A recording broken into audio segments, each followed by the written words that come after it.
তারিখের সর্বশ্রেষ্ঠ বিজয়ীর কাহিনীর সূচনা হয়েছিল এমন এক মুহূর্ত থেকে, যখন সে ছিল মাত্র ১২ বছরের একটি ছেলে। এক বাদশার দরবারে এক ভয়ঙ্কর ঘোড়া আনা হয়। ঘোড়াটি এতটাই হিংস্র ছিল যে তার কাছে যাওয়ার সাহস কারো ছিল না।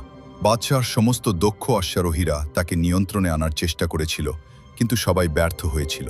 তারপর বাদশার ১২ বছরের ছেলে সামনে এগিয়ে আসে। সে গভীর দৃষ্টিতে ঘোড়াটির দিকে তাকায়। সে বুঝে ফেলে ঘোড়াটি আসলে নিজের ছায়াকেই ভয় পাচ্ছে। ছেলেটি সঙ্গে সঙ্গে ঘোড়ার মুখ সূর্যের দিকে ঘুরিয়ে দেয়, নরমভাবে তার গলায় হাত বুলিয়ে দেয় এবং পলক ফেলতে না ফেলতেই তার পিঠে চড়ে বসে। যখন ঘোড়াটি শান্ত হয়ে যায়, তখন পুরো দরবারে নিস্তব্ধতা নেমে আসে।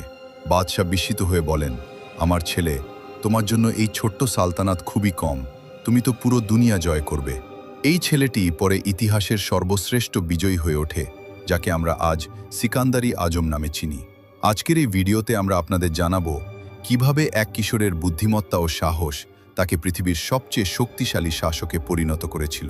সাবস্ক্রাইব বাটনে ক্লিক করতে ভুলবেন না, কারণ এই গল্প আপনাকে বিস্ময়ের এমন এক সফরে নিয়ে যাবে যা আপনি কখনো ভুলতে পারবেন না। সিকান্দার আজম মাত্র ২০ বছর বয়সে সিংহাসনে বসেন। ২৫ বছর বয়সে তিনি দুনিয়ার সবচেয়ে বড় ইরানি সাম্রাজ্যকে পদদলিত করেন, আর ৩২ বছর বয়সের মধ্যেই তিনি পৃথিবীর সবচেয়ে শক্তিশালী মানুষে পরিণত হন। সিকান্দার যখন মাত্র ১৩ বছরের, তখন তার পিতা তাকে পৃথিবীর শ্রেষ্ঠ দার্শনিক অ্যারিস্টটলের তত্ত্বাবধানে দেন। অ্যারিস্টল তাকে শুধু দর্শনই শেখাননি, বরং তার চিন্তাধারাকে বিস্তৃত করে দেন। ১৩ থেকে ১৬ বছর বয়স পর্যন্ত তিনি সিকান্দারকে দর্শন, শাসন ব্যবস্থা, যুদ্ধ কৌশল, যুক্তিবিদ্যা, চিকিৎসাবিদ্যা ও বিজ্ঞানের জ্ঞান দেন। একদিন অ্যারিস্টল সিকান্দারকে বললেন, দুনিয়া শুধু একটি মানচিত্র, আর তুমি সেই হাত যে তার ওপর রেখা টানবে। তুমি পৃথিবীর সীমানা বদলে দিতে পারো, যদি তুমি তোমার চিন্তাকে অস্ত্র বানাও। এই কথাগুলো শুধু শিক্ষা ছিল না, ছিল এক স্ফুলিঙ্গ। সিকান্দারের চোখে এক অদ্ভুত দীপ্তি জ্বলে ওঠে। সে উঠে দাঁড়ায় এবং আকাশের দিকে তাকায়। সেই মুহূর্তে তার মনে এই চিন্তা ছিল না যে সে একজন রাজপুত্র, বরং এই বিশ্বাস ছিল যে সে একদিন দুনিয়ার মালিক হবে। এখন সিকান্দারের হৃদয়ে ছিল একটাই আকাঙ্ক্ষা, ফতেহ। শুধু ম্যাসিডোনিয়া নয়, এশিয়া, আফ্রিকা এবং সেই সব ভূখণ্ড যেগুলোর নাম তখনও কেউ জানত না। সে সিদ্ধান্ত নেয় সে শুধু তরবারির সম্রাটই হবে না, বরং চিন্তা, দর্শন এবং মানুষের আবেগের ওপরও শাসন করবে। ২০ বছর বয়সে সিকান্দারের পিতা ফিলিপ নিহত হন। ইতিহাসবিদদের মতে এটি ছিল ব্যক্তিগত শত্রুতার ফল। আবার কিছু লোকের মতে এই হত্যাকাণ্ডের পেছনে ছিল সিকান্দারের মা অলিম্পিয়াস, কারণ ফিলিপ তাকে ত্যাগ করে অন্য এক নারীকে বিয়ে করেছিলেন এবং নতুন উত্তরাধিকার জন্মানোর আশঙ্কা তৈরি হয়েছিল। যে রাতে ফিলিপের রক্ত ঝরেছিল, সেই রাতেই সিকান্দার রাজপুত্র থেকে সম্রাটে পরিণত হয়। কিন্তু সিংহাসনে বসা সহজ ছিল না। ম্যাসিডোনিয়ার দরবারে ছিল বহু শত্রু এবং গ্রিসের শহরগুলোতে গুজব ছড়িয়ে পড়ে এক শিশু রাজা হয়েছে, এটাই বিদ্রোহের সময়। কিন্তু এই যুবরাজ দৃঢ় সিদ্ধান্ত নেয়। সে অভ্যন্তরীণ ষড়যন্ত্র দমন করে ম্যাসিডোনিয়ায় স্থিতিশীলতা আনে এবং গ্রিসের সেই সব রাজ্যকেও নত করে যারা ভেবেছিল ফিলিপের মৃত্যুর পর ম্যাসিডোনিয়া ভেঙে পড়বে। হিবাস শহরে বিদ্রোহ হলে সিকান্দার কঠোর ব্যবস্থা নেন। শহরটি সম্পূর্ণ ধ্বংস করে দেওয়া হয়, যাতে অন্য রাজ্যগুলো শিক্ষা পায়।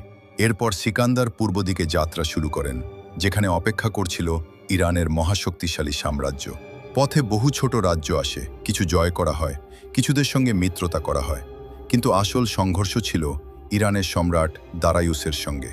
দারায়ুসের ছিল বিশাল সেনাবাহিনী, অগাধ সম্পদ ও বিস্তৃত সাম্রাজ্য, আর সিকান্দারের ছিল মাত্র ৪০,০০০ নির্বাচিত সৈন্য এবং অদম্য সংকল্প।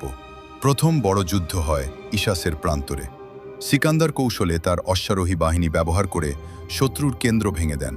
যুদ্ধের সময় দারায়ুস ভয়ে পালিয়ে যায় এবং তার পরিবার সিকান্দারের হাতে বন্দী হয়। কিন্তু সিকান্দার তাদের সঙ্গে সম্মানের আচরণ করেন। তিনি দারায়ুসের মাকে বলেন, আমি আপনাকে শত্রুর মা হিসেবে নয়, এক রানী হিসেবে সম্মান দেব। এই আচরণ শত্রুদেরও বিস্মিত করে। দারায়ুস আবার সেনা গঠন করে সিকান্দারকে প্রস্তাব পাঠায় দুনিয়া ভাগ করে নেওয়ার। সিকান্দার উত্তর দেন, এক আকাশের নিচে দুই সূর্য থাকতে পারে না। এরপর গগামেলার যুদ্ধ হয়। সংখ্যায় কম হলেও সিকান্দারের শৃঙ্খলা ও কৌশল বিজয় এনে দেয়। দারায়ুস আবার পালায় এবং পরে নিজের সেনাপতিদের হাতে নিহত হয়। সিকান্দার দারায়ুসের হত্যাকারীদের শাস্তি দেন এবং তাকে রাজকীয় মর্যাদায় দাফন করেন। এর মাধ্যমে ইরানের সাম্রাজ্যের শাসক হন তিনি।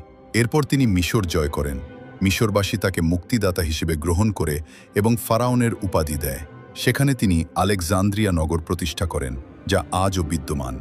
পরে তিনি বর্তমান পাকিস্তান ও ভারতের দিকে অগ্রসর হন। সেখানে রাজা পোরাসের সঙ্গে তার ঐতিহাসিক যুদ্ধ হয়। হাতির সেনাবাহিনীর মুখোমুখি হয়েও সিকান্দার কৌশলে জয়ী হন। যখন বন্দী পোরাসকে জিজ্ঞেস করা হয়, তোমার সঙ্গে কেমন ব্যবহার করা হবে, তিনি উত্তর দেন, এক রাজা আরেক রাজার সঙ্গে যেমন ব্যবহার করে। এই উত্তরে মুগ্ধ হয়ে সিকান্দার তাকে ক্ষমা করেন এবং তার রাজ্য ফিরিয়ে দেন। শেষ পর্যন্ত তার সাম্রাজ্য অর্ধেক পৃথিবী জুড়ে বিস্তৃত হয়। কিন্তু দীর্ঘ যুদ্ধ ও ক্লান্তিতে সেনারা আর এগোতে চায় না। গঙ্গার দিকে যাত্রা স্থগিত হয়। ফেরার পথে ব্যাবিলনে তিনি এক রহস্যময় জ্বরে আক্রান্ত হন এবং মাত্র ৩২ বছর বয়সে পৃথিবীকে বিদায় জানান। ১২ বছরের সংক্ষিপ্ত শাসনে তিনি এমন এক ইতিহাস রচনা করেন যা আজও অমর। এভাবেই এক তরুণ যে ২০ বছরে রাজা হয়েছিল, ইতিহাসে সিকান্দারি আজম নামে চিরস্মরণীয় হয়ে থাকে।